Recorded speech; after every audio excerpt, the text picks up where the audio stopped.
Did you know that just because you create something, you might not actually own the copyright? Today, we're diving into the difference between authorship and ownership in copyright law because they're not always the same thing. Copyright protects original works of authorship like books, artwork, music, and even business content like websites and marketing materials. But just because you're the one who created it doesn't mean you own it. I'm Julie King, an intellectual property, business, and estate planning lawyer with King Patent and Business Law. This week, I'm talking about ownership of intellectual property rights. Let's look at copyright authorship versus ownership.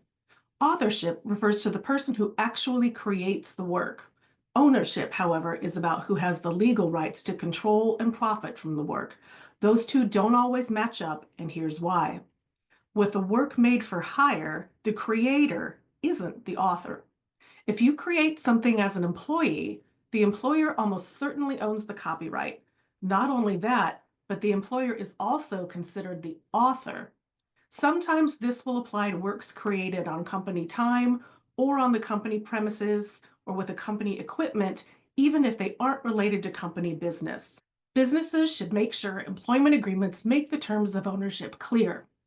Employees should look carefully at their employment agreements so they aren't surprised about ownership rights. There are a few other circumstances in which a creation is considered a work made for hire and the author is considered someone other than the creator. You can review those in Circular 30 at copyright.gov for more information on works made for hire. Now, if a freelancer or contractor creates content for a business, they are the author and the owner unless there's a written agreement transferring ownership. All freelance and contractor agreements should spell out the terms of ownership clearly and fully. In collaborative works, co-authors share authorship and copyright ownership unless they agree otherwise in writing. This can get confusing easily, especially with music recordings, so make sure everything is in writing, not just a verbal agreement. So how does someone who isn't the author gain rights to use the material? There are two main ways: assignment and licensing. An assignment is a complete transfer of ownership. Once ownership rights are assigned, the original owner no longer has any rights, though they remain the author. Often, an assignment will permit the author to use the work for their own portfolio or personal use.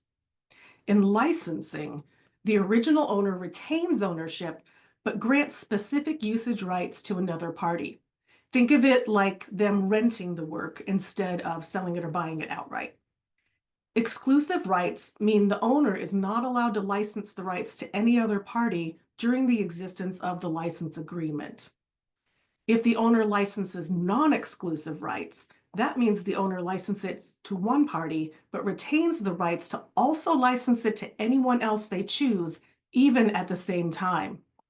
So for business owners, it's crucial to ensure that copyright rights are properly assigned or licensed, especially if you hire freelancers or collaborate with others. If you personally own copyright rights but want your business to use them, you can transfer them through an assignment agreement or grant a license to the business. The key takeaway on copyright ownership today is that before you assume you own the copyright rights to something, you should check your contracts.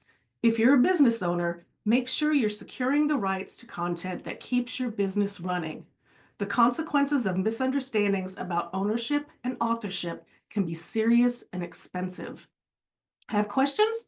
Drop them in the comments and don't forget to subscribe for more IP insights.